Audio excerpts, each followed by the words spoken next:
ನಮ್ಮ ಅಡುಗೆ ವಿಶ್ವಕ್ಕೆ ಬನ್ನಿ. ಇವತ್ತು ನಿಮಗೆ ಕುಂಬಳಕಾಯಿ ಬಳ್ಳಿದ ಪಲ್ಯ ಹೇಗೆ ಮಾಡಬೇಕೋ ತೋರಿಸ್ತೀನಿ ರೀ. ಇದು ಕುಂಬಳಕಾಯಿ ಬಳ್ಳಿ ರೀ. ಇದನ್ನು ಸಣ್ಣದಾಗಿ ಹಚ್ಕೊಳ್ಳಿ. ನೀರು ಹಾಕ್ಕೊಂಡು 2-3 ಸಲ ಚೆನ್ನಾಗಿ ತೊಳ್ಕೊಳ್ಳಿ.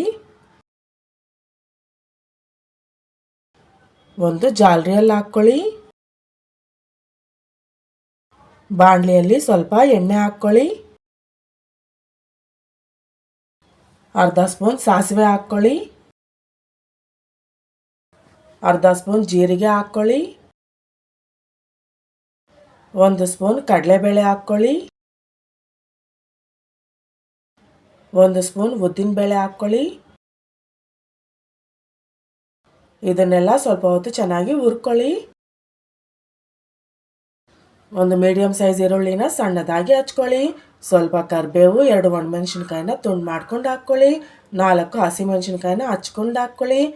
3 ಬೆಳ್ಳುಳ್ಳಿನ ಸ್ವಲ್ಪ ಜಜ್ಕೊಂಡು ಹಾಕ್ಕೊಳ್ಳಿ. ಸ್ವಲ್ಪ ಹೊತ್ತು ಚೆನ್ನಾಗಿ ಹುರ್ಕೊಳ್ಳಿ.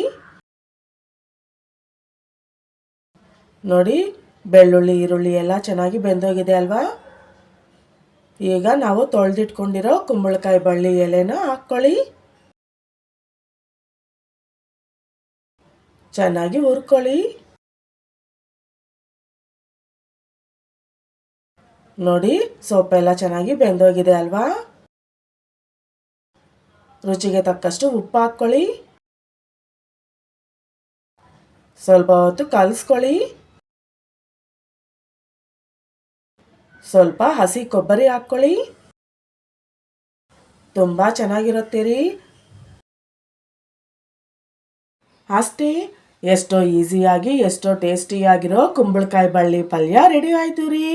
ನೀವು ಒಂದ್ಸಲ ಟ್ರೈ ಮಾಡಿ. ಇಷ್ಟ ಆದರೆ ನಮ್ಮ ಅಡುಗೆ ಚಾನಲ್ನ ಸಬ್ಸ್ಕ್ರೈಬ್ ಮಾಡ್ಕೊಳ್ಳಿ ಮತ್ತು ಹೊಸ ರುಚಿಗಳನ್ನು ಅನುಭವಿಸಿ.